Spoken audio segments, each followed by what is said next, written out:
दो खड़े काके लागू पाए। बलिहारी गुरु आपको जो गोविंद जी हो बताए। सभी भाई बहनों को नमन प्रणाम। आज के चिंतन में गुरु कृपा से विशेष विषय है कि अवतार क्या होता है। अवतार क्या है, निराकार ब्रह्म अवतार क्यों लेता है, उसका स्वरूप क्या है और वो युग परिवर्तन कैसे करता है, और जो नया युग आने की घोषणाएं हो रही हैं उसका स्वरूप क्या होगा, कैसा होगा। अब उसके लिए अपन लोगों को क्या करना है, अपनी क्या ड्यूटीज हैं, कर्तव्य हैं, ऐसे अवसर हैं। प्यारे भाइयों, हमारे शास्त्रों में, वेदों में लिखा है कि ईश्वर की कोई आकृति नहीं है, निराकार है, अचिंत्य है, अकथनीय है।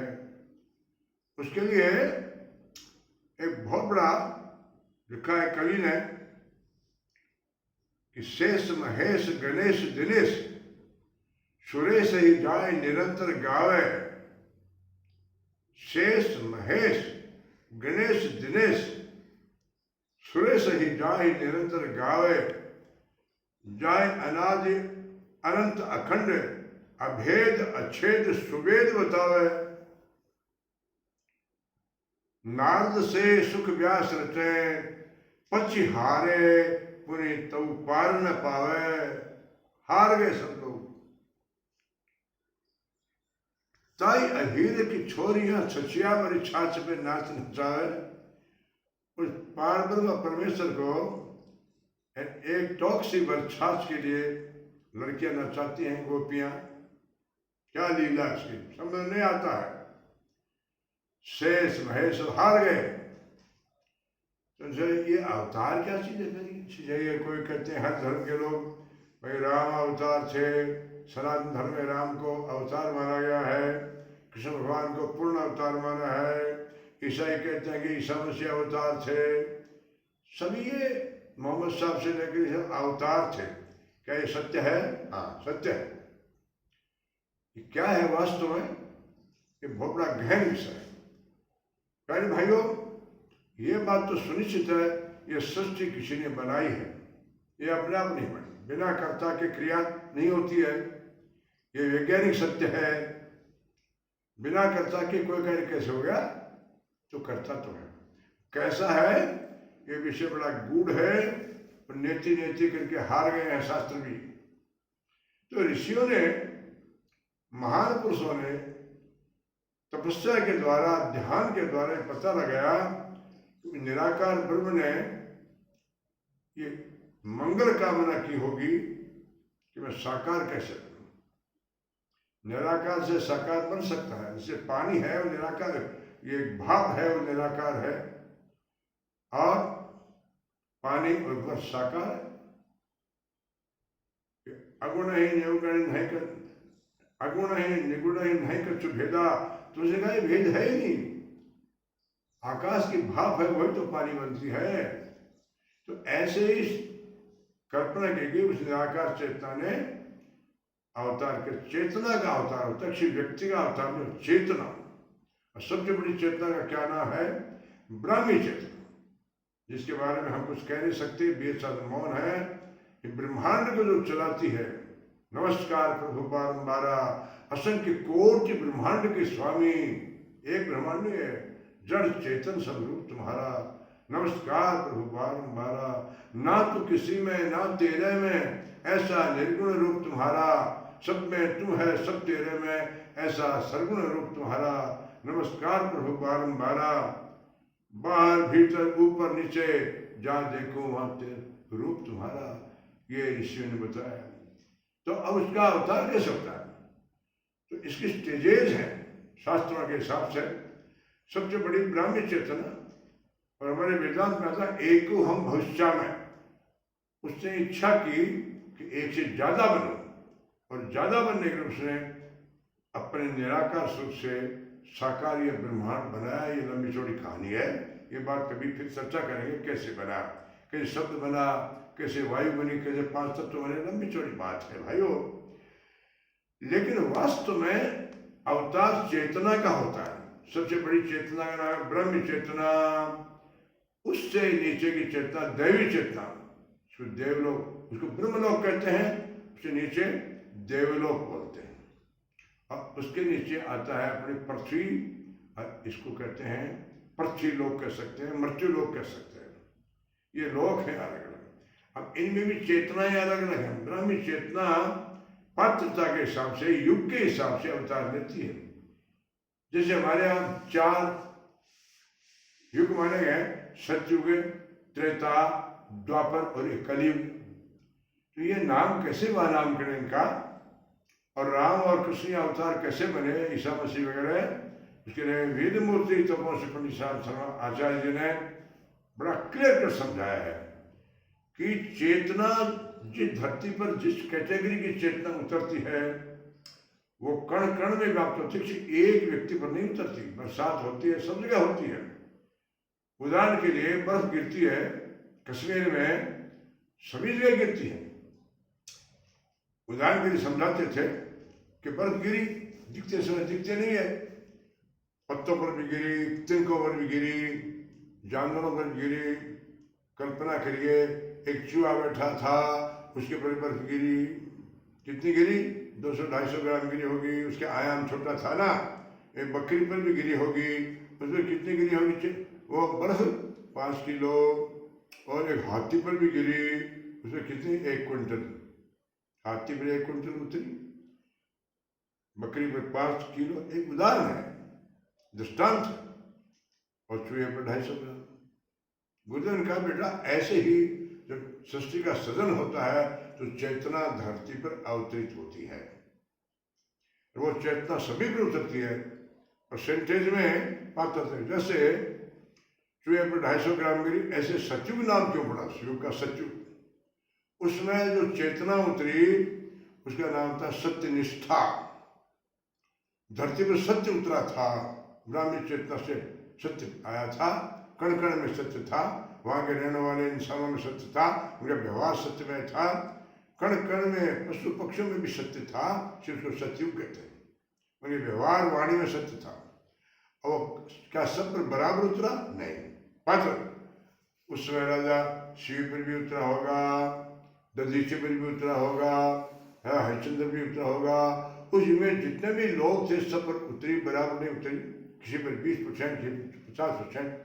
हाँ, राजा हरिश्चंद्र पर ज्यादा उतर गया होगा, 60%, 70%। तो जिसमें चेतना ज्यादा उतर जाती है उसके मन कर्म स्वभाव में वो लीड कर जाता है। लीड करने के बाद में दुनिया उसका अनुकरण करती है और कालांतर में उसको अवतार की संज्ञा दे देते हैं। भाई राजा हरिश्चंद्र तो सत्य का अवतार था, फिर घोषणा होती है। पहले तो राजा हरिश्चंद्र शरीर का नाम था, चेतना का नाम था सत्यनिष्ठा। अब त्रेता पर आई। त्रेता में नाम त्रेता क्यों पड़ा कि सत्युग में 60% सत्य उतरा था और सत्य की मात्रा 1% का 1 भाग कम हो गया, 4 में से। अब 75% सत्य रह गया, जो त्रेता कह रहे हैं। अब उसमें कौन सी चेतना उतरी, उस चेतना का क्या नाम था, मर्यादा। उस समय असुर लोग थे, वो मर्यादाएं तोड़ रहे थे और अन्याय हो रहा था, बहन बेटियों के साथ अत्याचार था, रावण जैसे लोग अन्याय कर रहे थे। तो ब्रह्म चेतना ने धरती पर किसको भेजा, मर्यादा नाम की चेतना। सत्य में सत्यनिष्ठा उतरी, मर्यादा किस पर उतरी, वो सभी उतरी। ऋष, बंदर, भालू, कौर, किरात, ऐसे उतरती चलेगी। सुग्रीव वगैरह, हनुमान जी और भगवान राम पर भी उतरी।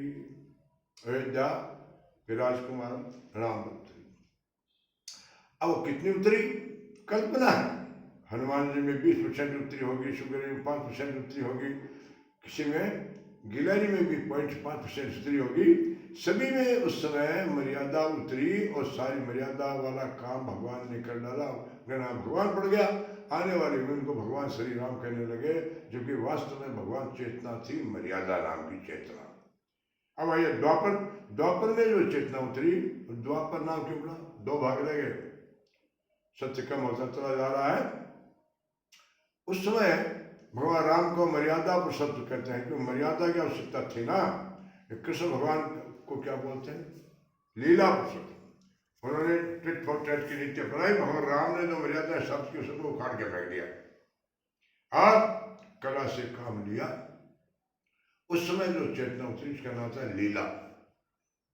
वो युग लीला का था, और उसमें भगवान ने जो क्रियाकलाप किए विचित्र हैं।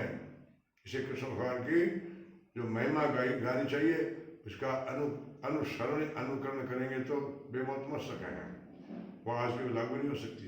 केवल श्रवणी है। भगवान राम की जो लीला है वो अनुकरणीय है। और ये कलयुग चौथा युग है, इसलिए कलयुग क्यों पड़ा? कि हर इंसान के मन में कालापन है, विचारों में कालापन है, तामसी वृत्तियां हैं, घोर पाप हो रहे हैं, बहन बेटे का संबंध है, बाप बेटे का संबंध है, सारी मर्यादा सब कुछ खत्म हो गई है। तो प्यारे भाइयों, इस समय भी एक चेतना का अवतार हो चुका है। 2500 वर्ष से चलता आ रही है। इस बार स्थूल रूप में वो कोई चेतना क्षिप्र नहीं उतरेगी, सभी भी उतरेगी। एक महिला के गर्भ से योनि आने वाली है, उस चेतना का नाम क्या है? इस युग की चेतना है, इसको कहीं युगांतरीय चेतना। जिस युग में वो चेतना आती है, इसका नाम है प्रज्ञा, अर्थात रिफाइंड बुद्धि, सद्बुद्धि। इस समय सद्बुद्धि और सत्कर्म ही अवतार है। वो हर इंसान के द्वारा करते चले जा रहे हैं। वो ईसा मसीह में भी तो है, जैसे था भगवान राम में जैसे चेतना उतरी, इस समय भी चेतना उतर रही है। अनेक संत महात्मा अच्छे काम कर रहे हैं, और वेद मूर्ति तपोन श्री राम शर्मा में और परसेंटेज में ज्यादा उतर गया ऐसा लगता है। जितना साहित्य उन्होंने लिखा, प्रज्ञा का युग चलाया, वैचारिक क्रांति चलाई, हर क्षेत्र में कितना बड़ा विशाल कार्य किया है। रामदेव बाबा भी चेतना उतर योग को लेकर चले हैं, अच्छा कर रहे हैं। सब में बराबर नहीं, अपनी बड़ी पात्रता से है। तो ये इस समय युगांतरीय चेतना है, इसका नाम है प्रज्ञा। और ये प्रज्ञा जब काम करेगी तो अब हथियारों से, बमों से दुनिया नहीं बदलने वाली है।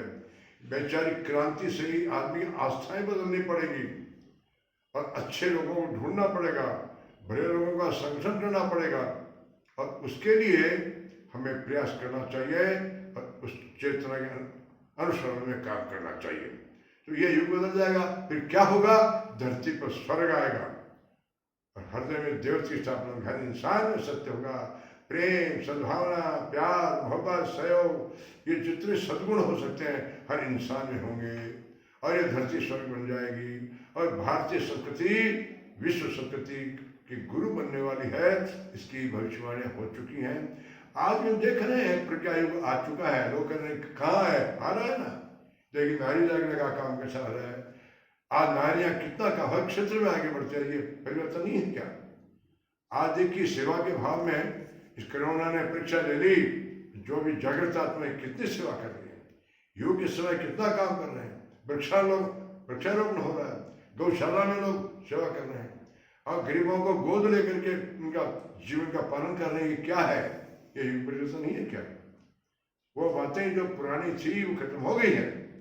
अब नया युग आ गया है, नए रीति रिवाज, नए व्यवहार, ब्याह शादियों में जो कुरीतियां थी उसे अपने आप हटने वाली है, क्योंकि अब आदमी विवेकवान हो गया। अभी शुरुआत है, समय लगेगा। शानदार युग आने वाला है। कण कण में ये फूल खिलने वाले हैं, कण कण पर ये सात्विकता छाने वाली है, मनुष्य के चेहरे पर मुस्कुराहट आने वाली है। जो क्रूस आज अपने को दिखाई दे रहा है, ये अंधेरा मिटने वाला है। सूर्य उगते ही एक बार अंधेरा होता है और बाद में प्रकाश हो जाता है। ऐसा शानदार युग आएगा जिसमें हम सम्मान करेंगे एक दूसरे का। हर बहन बेटी को अपनी माँ बेटी समझेंगे, हर भाई को अपना भाई समझेंगे। वसुधैव कुटुंबकम, सारा संसार एक परिवार हो जाएगा। ये जाति पाति, ये सांप्रदायिकता, ये सब खत्म हो जाएगी। अब जो विशुद्ध मानव धर्म की स्थापना होने वाली है, ये लंबी चौड़ी कहानी है। समय आने पर इसके बारे में पूर्ण बताएंगे। परम गुरुदेव ने युग परिवर्तन सुनिश्चित संभावना नाम की पुस्तक लिखी है, उसको जरूर पढ़ना चाहिए। और महर्षि अरविंद है और सूरदास जैसे लोगों ने, आज विवेकानंद लोगों ने पहले से ही बता दिया। नोस्ट्राडम और जितने ये डिक्शन वगैरह में श्रीमती डिक्शन वगैरह ने भविष्यवाणी की हैं वो सत्य होती हुई नजर आ रही हैं। ये धरती को भगवान उड़ने नहीं देगा, इसके फिर अमन चैन छाएगा, ऐसी भगवान से प्रार्थना करते हैं। ये सब होके रहेगा। आप अवश्य विश्वास कीजिए, घर घर में गायत्री का जाप करिए, घर घर में रामायण पढ़िए, घर घर में जो हमारे मुसलमान भाई कुरान पढ़ें, लेकिन उसके आदेशों को माने, जीवन में उतारें, तो धरती पर स्वर्ग आ जाएगा। ये सुनिश्चित है। धन्यवाद।